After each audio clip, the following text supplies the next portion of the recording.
A'udzu billahi minasyaitonir rajim. Bismillahirrahmanirrahim. Assalamualaikum warahmatullahi wabarakatuh. Alhamdulillahilladzi an'amana wa ni'matil imani wal islam. Wa nusalli wa nusallimu ala khairil anam. Allahumma shalli ala sayyidina Muhammad wa ala ali sayyidina Muhammad wa ala alihi wa sahbihi wa barik wa sallim ajma'in, amma ba'd.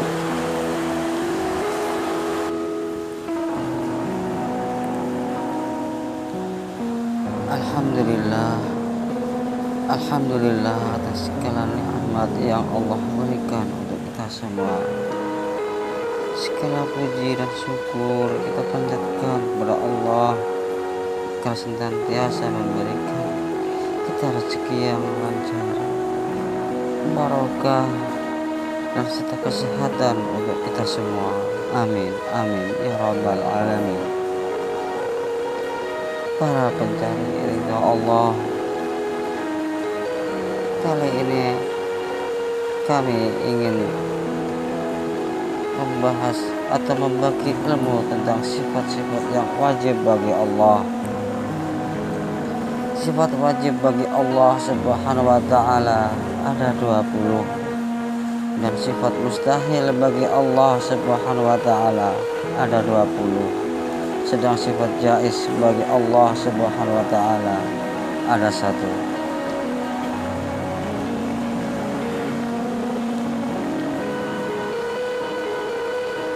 Sifat-sifat yang wajib bagi Allah Subhanahu wa ta'ala yang nomor 1 adalah wujud atau ada. Pengertian sifat wujud: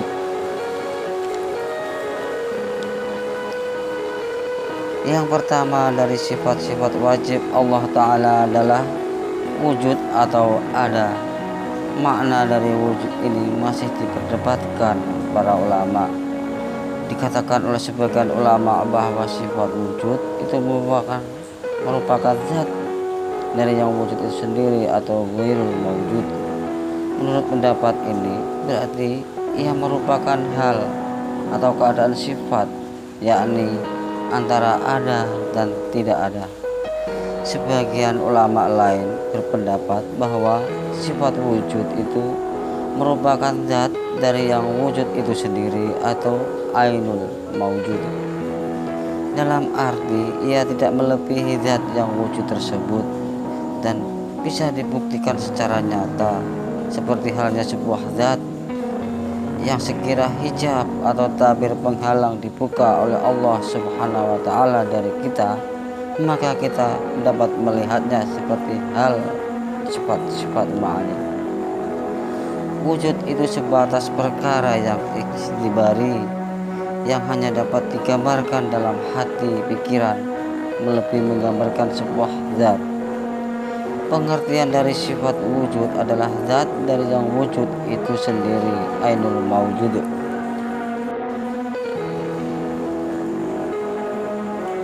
Bukan dimaksudkan bahwa sifat wujud itu merupakan zat yang wujud tersebut secara hakiki yang dapat dilihat kasat mata, tetapi yang dimaksudkan ialah sifat wujud tersebut tidak dapat dilihat secara nyata, melainkan hanya bisa digambarkan di dalam hati.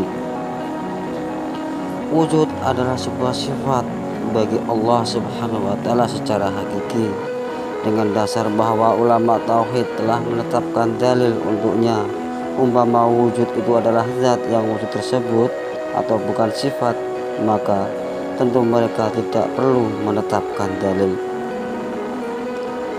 Perlu digarisbawahi bahwa perbedaan pendapat dari para ulama di atas sebatas mengenai arti dari sifat wujud, bukan tentang apakah wujud itu termasuk sifat Allah Subhanahu wa ta'ala ataupun tidak.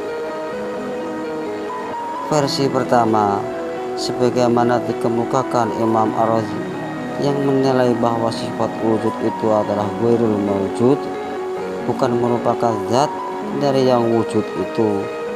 Dimaksudkan bahwa ia adalah sebuah sifat yang tidak tampak secara nyata atau mawjud, tetapi juga bukan tidak ada atau ma'dud.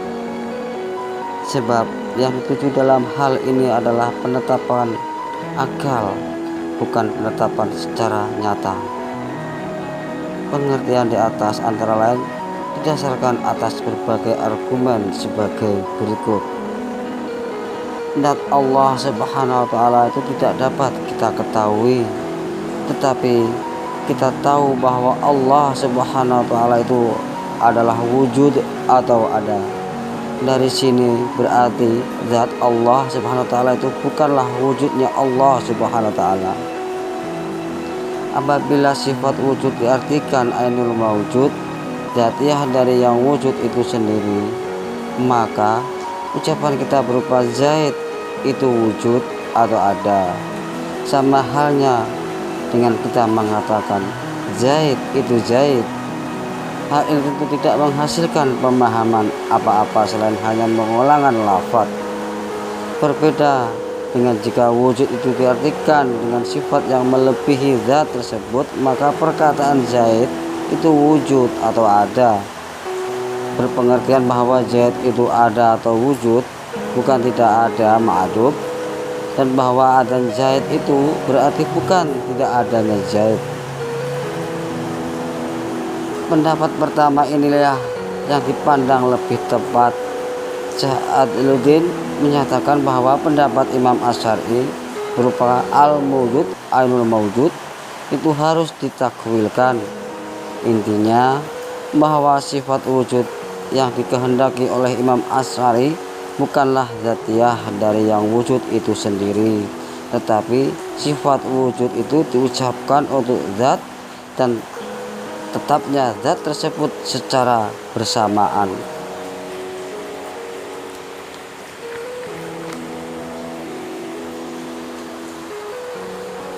Sementara versi kedua, yakni menurut Imam Asy'ari yang mengatakan bahwa sifat wujud merupakan ainul mawjud atau zat yang wujud itu sendiri, dimaksudkan bahwa sifat wujud itu melekat pada zat yang wujud tersebut dan tidak melebihinya.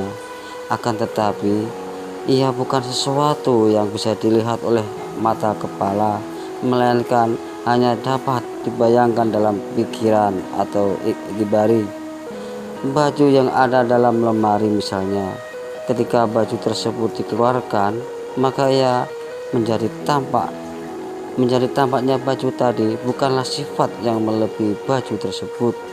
Hanya saja akal kita mengira-ngirakan bahwa baju tersebut memiliki sifat tampak atau jelas.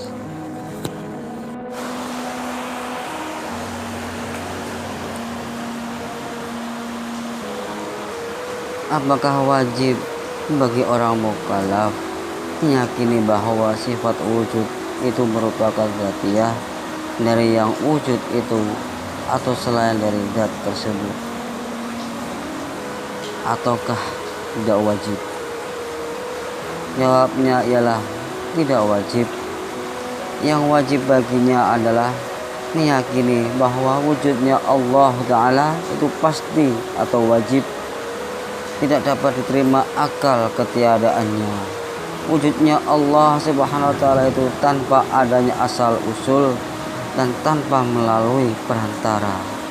Dalam arti tidak ada satupun yang mempengaruhi wujudnya Allah Ta'ala, melainkan Allah Ta'ala wujud dengan sendirinya, yakni tidak membutuhkan pada pihak yang mewujudkan, dan Allah Subhanahu wa Ta'ala itu menuntut wujudnya, yakni dia tidak menciptakan dirinya sendiri.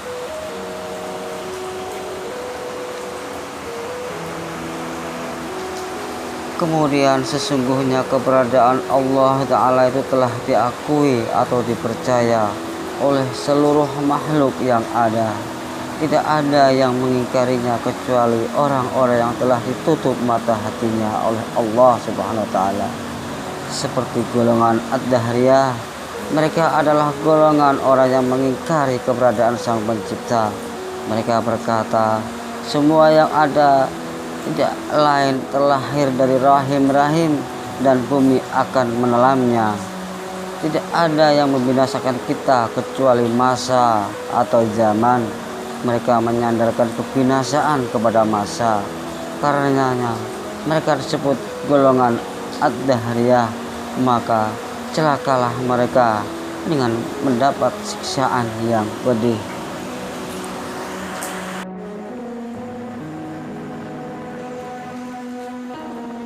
Sahabatku, para pencari ridha Allah, di sini kami cantumkan dialog yang menarik yang bisa dijadikan referensi atau dijadikan pengertian tentang wujudnya Allah Subhanahu wa Ta'ala dengan dialog orang dahriyah dan ulama.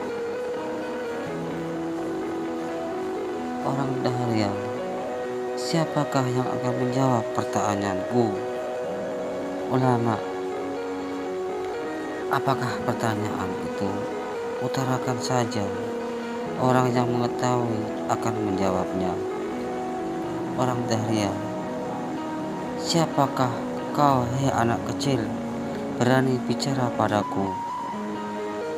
Berapa banyak orang-orang tua, para pemakai sorban dan pakaian kebesaran tidak mampu menjawab pertanyaanku, sedangkan kamu masih kecil dan hina.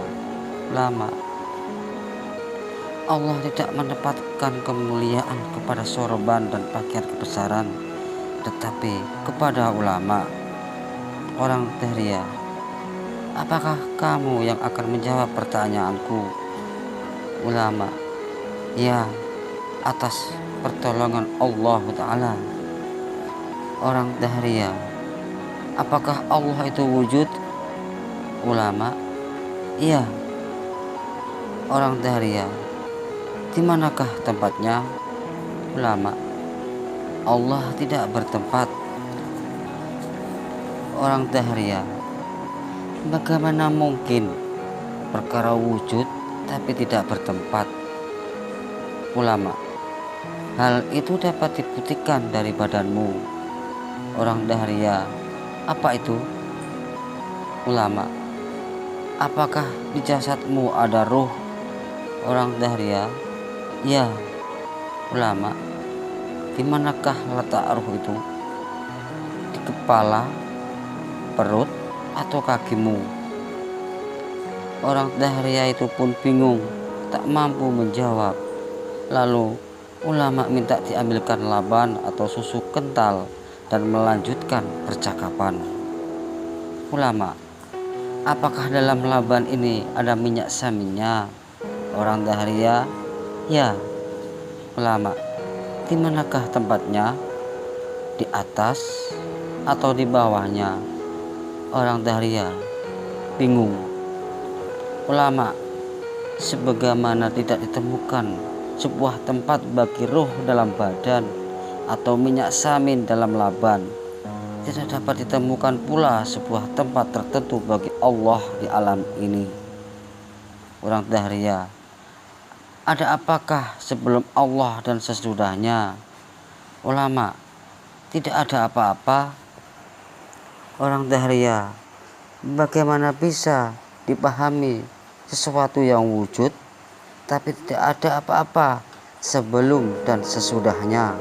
Ulama, hal itu dapat dibuktikan pula dari badanmu. Orang dahriyah, apa itu?